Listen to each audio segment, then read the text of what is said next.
What up, guys? I honestly, I'm kind of drained after what. Sorry, I'm kind of drained after watching this movie. Excuse me while I take a sip of my 5-hour energy right quick. Oh, ha! Okay, that's more like it. Alright, let's talk this movie out. Cause the first thing I'm gonna say, of course, is fuck the hype. Don't fucking listen to it. Don't fucking believe it. Don't feed into it. I did. Okay, let me just say, for starters, I didn't think the movie was bad. I expected a shit ton more. You know, more of a redemption, more of a fucking, I don't even know, more of a fight, more of a whatever. But, you know, we'll save that opinion until last. Okay? Anyway. Alright, so let's just go over what happens in the movie. Alright, so movie starts out kind of solid. We get to see, you know, the maximum security place that Michael is at. You know, we don't get to really see Michael, but I like that we get to see glimpses of Michael, you know, and he got like one fucked up eye, he old as hell, you know what I'm saying? I mean, just like Jamie. And it was kind of cool because you've got these I guess investigative journalists, you know, that are there trying to interview him. And despite his past and his behavior, and obviously he doesn't fucking want to talk to your ass, you gonna sit there and provoke his dumb ass, and then think that there will be no repercussions. I don't know, that I just think that's stupid. But I understand where they're coming from, so yalla. We kinda needed it for the story.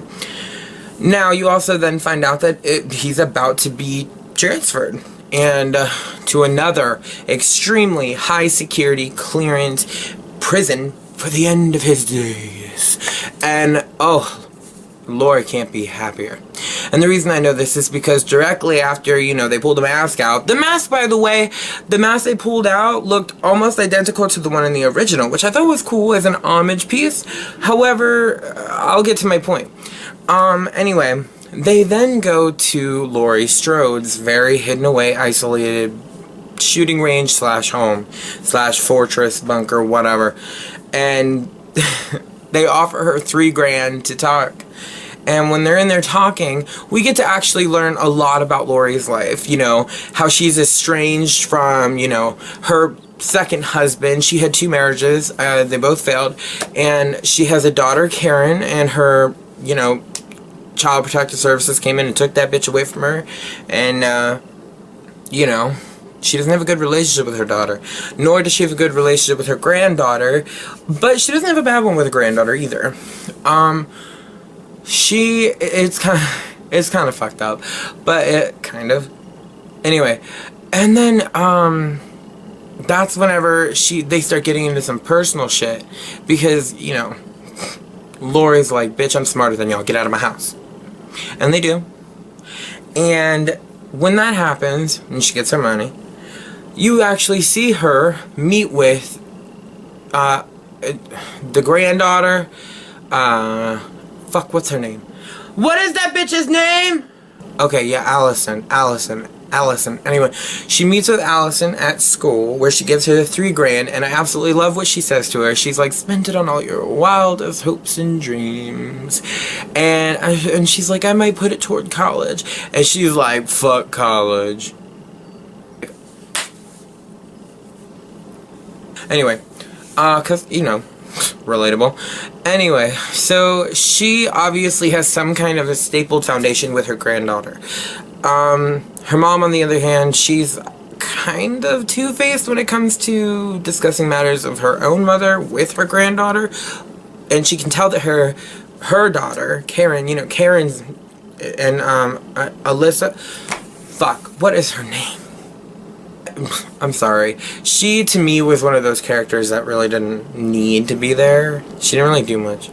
We then see, that Jamie is, you know, just hawking him back with a gun in her car watching all the prisoners being put on a bus to be transferred, and she's like crying and happy, but then she sees kind of like a flashback thing to really show the PTSD of Michael and how it's plagued her life. And I actually thought that was very important because that needed to be seen. And she shows up at this family dinner, then at a bar. She's clearly not super sober, but she is trying to talk to Karen and everybody. They kind of brush her off, except the granddaughter, which, respect in that sense. She seems to be the only one that I guess understands this. And, you know, cool. And you know what? I'm just gonna say props to Jamie Lee Curtis. I've always thought the bitch was a motherfucking great ass actress. She did so good in this. Anyway, what then transpires is the bus does crash, and obviously Michael had something to do with it, as we find out later in the film. And this poor kid and his dad actually are the ones that stumble across this crash, you know. His dad gets out and is like, I'm gonna go look and blah blah blah, call 911. And the little fucking kid is like, okay. Takes 40 years to call 911. You know what? I need a cigarette. Okay, because this is when shit gets realer than motherfuck. Because, okay, the little kid then, I guess, gets curious, and he got a gun, you know what I mean? Cool, whatever. He gets out and he's like, what's going on? Man. Yeah, he finds fucking either the bus driver or his father. I don't actually remember which one it was. And he's like, run. Obviously, the fucker's bloodied up and dead pretty much, so he gonna die. So the little kid gets on the motherfucking bus and shoots, like, the doctor dude, which I laughed because I was like, dang. And you know, at first you're like, oh no. But then, like, later in the film, you like, yo, you should have shot him at least 8 more times. Because that motherfucker is a bitch. He is a motherfucker. A stupid motherfucker at that. I didn't get him. I sort of kind of got his motive and what they were trying to do with a little bit of a twist, and I'll get to that. Anyway. So, Baisala, his dad is obviously dead, and he gets back in the truck. He all like, help. And, you know, 911, I suppose, was able to completely pinpoint his location like that, even though in real life, they'd have been like, where you at? I'm on a motherfucking foggy-ass back road in a country. Which one? I'll let you know if I see a street sign in the next 80 miles, thanks. Oh, we'll try to triangulate your position. And we all fucking know that the cops do not show up like that. Really? This shit's gonna go out of focus? Okay, good. We are back in focus. Anyway. And you know what? This, I think, is the part that held the most shock value. Not just to me, but a lot of people. Because I saw in comments for the trailer and the blah blah blah blah blah that he doesn't kill children. And there was all these speculative reasonings and all that crap. So for Michael to then be in the backseat and out of nowhere attack this little kid and kill his ass mercilessly, I'm like, I get it. They want a more violent one, and I took. But I was like, what the fuck? He just killed a kid. He don't do that shit. But he did. But no. Anyway, after that happened, I'm assuming he took the truck in order to get to the Judith Meyer's grave. And obviously that's a great sign. But that then helps us understand how and why he then follows them to some fucking, seriously, in the middle of bumfuck Egypt fucking gas station, which those are to never ever be trusted. You know, no gas station in the country is ever to be trusted. I assume they live in the country. It looked at. Plus, everybody had a motherfucking shotgun like it was deer hunting season, so fuck it. So he follows them back to this shady-ass gas station and, you know, basically just kills the shit out of everybody that works there. And there's some really freaky chick. Anyway, and the fucking... I don't know if the British bitch and the other guy, who I think is British, I don't remember, were fucking or what. But he felt that it was his obligation to save her, even though, come on, bruh. You knew you was gonna lose that. If I walked in and saw more than one dead body, felt an awkward fucking atmosphere, and saw a nigga's face straight up like curb stomped into a desk? What? So that was stupidity in my opinion. So he goes in with a crowbar, tries to fight him. Obviously gets his face bashed the fuck in. The girl, you know, she was kind of approached first and he wanted her ass first and whatever. I mean, needless to say, I got the clip.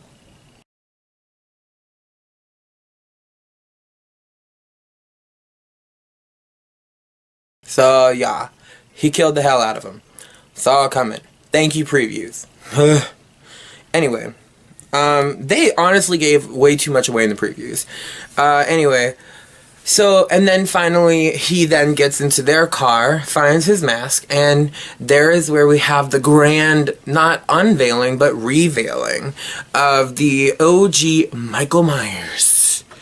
You know, now if you look at that, how the fuck does that mask go from like 78 rather, sorry, I mixed it up, Michael Myers mask, you know, all clean, pristine way, to this, like, almost similar to Rob Zombie's motherfucking Halloween mask, okay? How the hell did it change that much in the trunk of a damn car?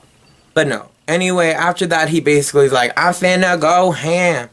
How does the motherfucker let these niggas know who I am? No, it just, from that point on, though, it made me a little bit angry. I'm not gonna lie, his kill count though was ferociously high in this film, and I fucking loved it. There were a few, just like maybe 2 or 3 more creative kills. But the thing is, I mean, that's Michael though. His style is usually whatever he got, and usually that's a knife. And pointless killings, cause he can. Yalla. Yeah, he went through, and I love the homage to the original Halloween too. I mean, they just made it better. But going into this little old lady in cornrows, got a hammer, bashed her fucking brains in while she was cutting ham, got her knife. Then he just like walked out, went to another place, went to a babysitter's house, came out of nowhere, snatched that hoe by her weave, you know, and then was like, oh shit! You know what I'm saying? Straight through the neck. I thought he was gonna slit her throat. But hey. And like, honestly, then, you know, I'm just about to get to the part that pisses me off the most, I think. And that's that motherfucking school dance bullshit. If y'all bitches looking triggered in the slightest, you have no soul. Okay, how the hell that motherfucker gonna go over there and kiss that skanky ass, tramp ass whore bitch over there in front of his biatch, okay, who was dressed like a hooker, mind you, at a school dance? When is that allowed? Well, okay, I've been in high school. Like, y'all see my point, right? So he goes and he's like, oh, I'm on some stuff. I'm on some stuff. I was just having fun. And I was whispering in her ear with my lips on her lips because I'm a slut. And she goes, I'm gonna beat a grown bitch even though I should have walked up over there and beat the living fucking hell shit fuck Mary out of his dumb ass. She should have. Bitch should have grown some balls and fucked it. She could stab Michael Myers but she can't fuck his ass up. Come on, we got a serial killer on the loose. Lure his ass outside and fucking demolish that motherfucking cheating sack of shit lying bitch too. And then that nigga had the nerve to lie to her about what was going down and then try to make it like it was her fault. Usual men. I'm sorry. I'm energized off of my 5-hour energy, you know, because I've been sipping periodically. It's just cut out. But what I'm trying to say is, then in the hallway was she like, I'm trying to be the grown bitch. I'm trying to be the grown bitch. I'm leaving. He snatches her motherfucking phone and throws it in a bowl behind him. And I don't recall it being liquid. It might have been whatever the fuck it was. She didn't even go back for it, which was stupid on her end. Now, out of me say it's my fault, blah da do da da da da da da. And then you grab my phone up out of my hand, nigga. You grab my phone out of my hand. And you throw it in a bowl. I would have broke that motherfucker's fucking neck if I didn't already kill him via every single other motherfucking method there was. Basically, after that, the guy who, the awkward best friend, tried to make a move on the bitch. And I felt bad for him. But nah, of course, most bitches don't want no nice guys. Whatever. Anyway, but then she left his ass to get murdered. I mean, she came back and I guess screamed a couple times trying to help. And Michael then pursued her. She got to safety in a cop car. Oh, and by this whole point, Karen, her mother, is, I guess, desperately trying to hide at her mother's house, Jamie Lee Curtis's house, because the bitch got a fortress. And, I guess everybody's worried about her. Anyway, so then this poor girl, she, the cop that was with her, he runs Michael's ass the hell down. Bang! I'm sorry, I'm very excited. Happens, they get out. The stupid ass motherfucking weirdo doctor that was shady from the get, that honestly should have died anyway. This part fucked me up. He has a nice thing in his pen, and he's like, oh, he dead. Then he turns around and stabs the cool cop who was there, honestly, from the first film, to be honest. Laurie and him knew each other and everything, which was kind of cool. Hello, throwback. But he turns and stabs him in the neck, and then he just continues to stab his ass to kill him. Which, honestly, in the previews, it didn't look like he was going to die that way. So I was kind of caught off guard with that. And it was like, okay, I get it. It was a little bit of a twist. It caught me off guard. But I didn't like it. Because then he puts on the Michael Myers mask. And I'm like, you sadistic motherfucker. He being all weird with the girl. And then he put Michael, his knocked out body, in the back seat with the girl. What the hell? Basically, they driving, he talking. I didn't really care what he had to say because I knew he was going to die. He's stupid, blah, blah, blah. And, you know, hey, what? And then he kills the shit out of him. But when that's happening, there is a cop car right by Laurie Strode's house. So help me understand this because I'm hella confused. They're like, maybe something's going on. A cop car derails real quick. There's silence. We're calling out to him. No one's getting back to us. And we know there's a serial killer on the loose. And then all of a sudden there's all this beeping, right, when they cut back to the other car. How in the hell? Y'all not even 100 yards apart and you can't hear the beeping? It was just one of the very many things I fucking hated about that scene. They're gonna show the hell up. Hurrah, hurrah, hurrah. Motherfucker did some bad fucking shit. Damn granddaughter. She done took the hell off running into the woods, which was the stupidest motherfucking thing you could do. Literally. Don't nobody want to be running around the woods at night. With, like, and you know, meanwhile, in the house, Jamie Lee Curtis, she's trying to protect Karen, and she like, I'm about to fight Michael. And then this stupid young girl trips and falls. And all she sees is these distorted, fucked up mannequins. Now look, I don't fuck with mannequins, idiot, especially in the dark, and I don't fuck with the dark woods. Neither one of that shit. So yeah, of course I'm gonna be on edge, panicking, whatever. I more than likely would have just had a panic attack and passed the hell out, or a heart attack / stroke, seizure, what the fuck ever. I'd have been done. Okay? What does she do though? Even though she realizes that they can't move, that they're mannequins, and that there is nobody chasing her because Michael is trying to kill both her mother and her grandmother at the current moment. Okay? She sits there on the ground. Stare. Ah! Multiply that by at least 14. And it was hella annoying and it was stupid. It was extra. Anyway, and I'm extra. That just kind of made me very angry because I was like, what the hell you doing, bitch? And it didn't show how she made it to the house, but she, I guess, figured it out. I mean, it wasn't like it was far. And then, you know what? Let's get to the biggest disappointment. I need another cigarette. The biggest damn disappointment of the whole motherfucking thing, especially because of the advertisements, trailers, clips, all that, okay? And all the build-up and the hype. You shitting me, bruh? That scene where, Michael bashes his hand through, which I don't have a clip of that because there's clips of it and it's in the previews. Okay, and then he starts just beating her fucking head off the damn thing.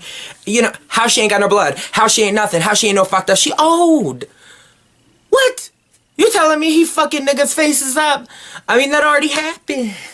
Why is that like his mode of killing in this movie? I'm just mad because, alright, I was literally in the theater like, ooh, it's about to be Laurie versus Michael. Bring that shit, bitch. Bring it. Bring it.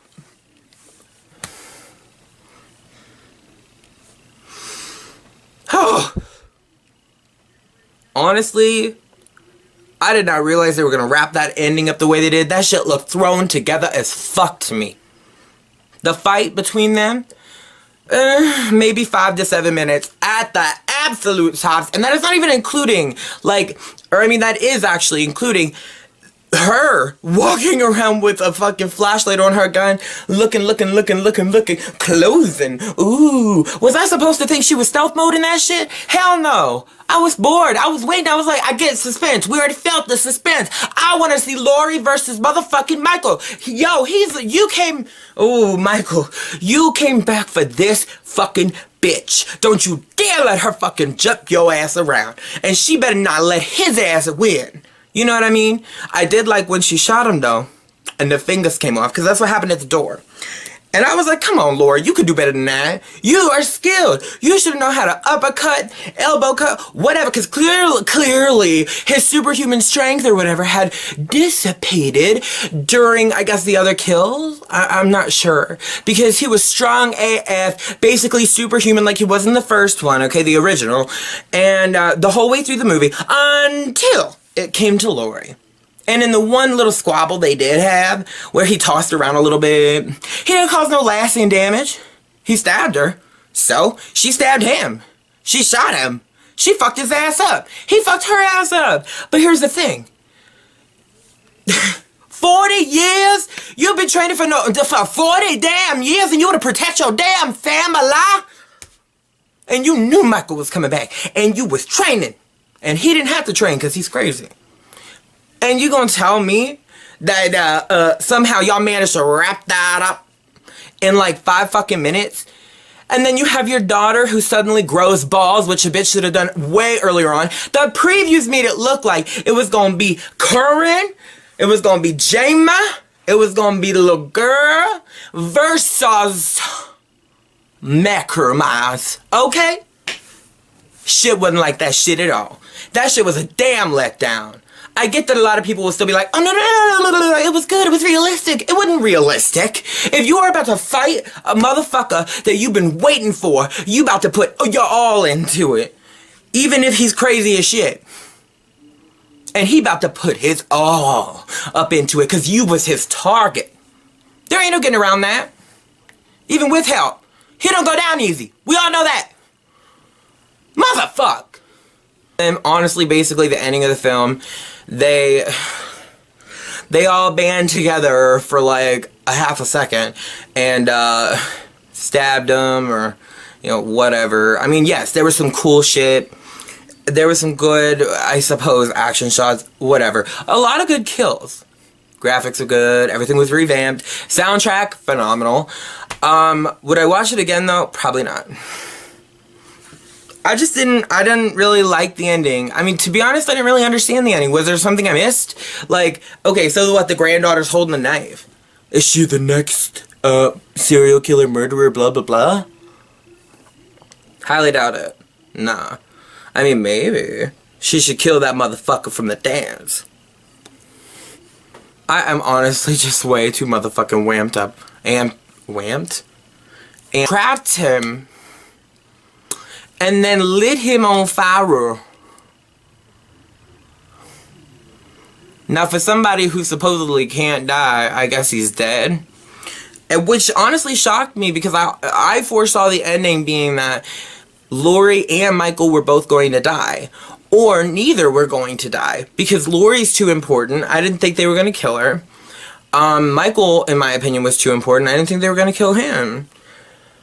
Fuck, man. I was definitely thrown for a loop with that ending, so they did their job there. It was most definitely good parts. There really was. You know, I didn't completely hate the fucking film. I did not love it, though. I don't even think I really liked it that much. It was kind of an enjoyable watch. And, I mean, I guess if you're somebody like me, like, I do nitpick, and I'm very critical. The hype was built way too strongly around it, and that's because they wanted to bank on it. But, I mean, as a slasher film, though, it actually held up very well. We need new slasher films. We need good ones. But here's the thing. We don't need movies like this in order to bring slasher back. We need original slasher films. Not necessarily to paint a new face into the slasher genre, because at this point a lot of them have become a comic joke. Michael, honestly, is one of the scarier ones in my opinion. And I will always respect him for that. His coyness, his slyness, his I don't give a damnness. And Laurie Strode, she held up. Well, I really wished there would have been more. I don't know. All I feel like is that there was way too much hype behind this. I'm a little upset that I did pay to see it because, you know, I was expecting different, personally. And if y'all feel the same, comment, subscribe, share, like, you know, what the hell ever. Let me know what you thought, what your interpretation of the ending was, you know, all this stuff. I'm sorry I don't have more clips if you got it this far, which I hope you did, because that would be very, very, very disrespectful if you didn't. No, I'm sorry this video is long. I really didn't want it to be, but there was a lot to discover, really, a lot to discover. No, there was a lot to discuss anyway, and, I'm tired, and like I said, let me get some more of my 5-hour energy right quick. Nah, I'm just playing. Or am I? No, I don't know. And of course I had to share my opinion. I had to share my review, you know, and overall, like I said, it had its good, it had its bad. Most movies do. I do recommend watching it. I personally wouldn't recommend feeding into the box office hype and going to see it in theaters unless, you know, you're new to the franchise or don't know much about it, because, you know, my little brother is, and he actually had a good time, you know. It's a fun watch. It's fun to watch. But it gets to certain points where you're kind of just like, what? And there was a lot of illogical shit in it too, which made me very sad. I thought they would have thought it through a little bit better, being what it was. But they didn't have to. They knew that they were going to bank. The actors did a phenomenal job. I was actually, honest to God, very surprised by Jamie. She is an amazing actress. We all gotta say that. Come on. She is the original Scream Queen, and I'm pissed the hell off that I didn't get to hear her screaming a shit ton. I get that she's old, but come on. Old ladies' screams, they are a thing. Judy Greer, on the other hand, because I actually hated her as Karen. She kind of annoyed me, but then again, I've always associated her with the more whiny, bitchy, annoying, weak roles in movies, because that's really all she's ever played. She wasn't horrible in this, but you know, whatever. You know, I would have casted somebody else. One girl they brought in for the granddaughter, Allison, she was actually very good too. Oh, and I love the cop who got ran over by the stupid psychiatrist. I've seen him in so many things. He's great, always. Did not deserve his death like that. So, that stupid blonde bitch babysitter, in my opinion, she wasn't a horrible actress, but when it came time for her death scene, it sucked, in my opinion. Like, I was like, this is not believable in the slightest. But she was pretty. Alas, oh my gosh, that little black kid that she was fucking babysitting, he was the funniest motherfucker. He was like the comic relief, and he was the funniest motherfucker in the whole movie. The thing though, he did exactly what I would have done. The minute she was like, help me, he was like, I'm gonna go get some help, bitch, and ditch the motherfucker out. That is exactly what I would do with my friends, family, whomever. I'll be like, I'll be back with help. So, he's an OG, and he was kind of literally low-key my favorite character, aside from Jamie Lee Curtis. And I love Michael. Always gonna love Michael. Honestly, yeah. The cinematography was good. It was great, actually. Like, everything was shot extremely well, extremely tastefully, and, you know, like I said, it's worth a watch, especially if you're a fan. And even if you haven't seen the original, whatever, it'll probably be fun for you. It'll be fun for most people. Like I said, don't buy into the hype, though. It's not worth it, and it is not accurate, in my opinion. And I really hope that y'all made it this far, and I hope that y'all liked my review, rant, opinion, whatever. And I apologize if there was not any more clips. The ones that I did try to get, because it was a packed-ass theater, bitches was down my shit, up my shit, all over my shit. And it got hella annoying, and some of it was crooked and weird, and the quality was awful. And I didn't want to subject all of that. So, next time, though, I'm going to definitely be uploading more. Also, you know, whatever. You know, hey, I guess all that being said, and I'm so sorry this is long, like I said, there was so much to say, and I did not even know how to say it, and I don't even think I covered everything accurately, but you know what, whatever. Everybody, I wish y'all nothing but the best, and I hope that y'all have an amazing week to come, okay, and, like I said, like, share, subscribe, comment. I don't care what your opinion is. Go ahead and comment. Help fill me in on some blanks that maybe I missed. Do you agree? Let me know. Alright, thank you guys so much. Good night.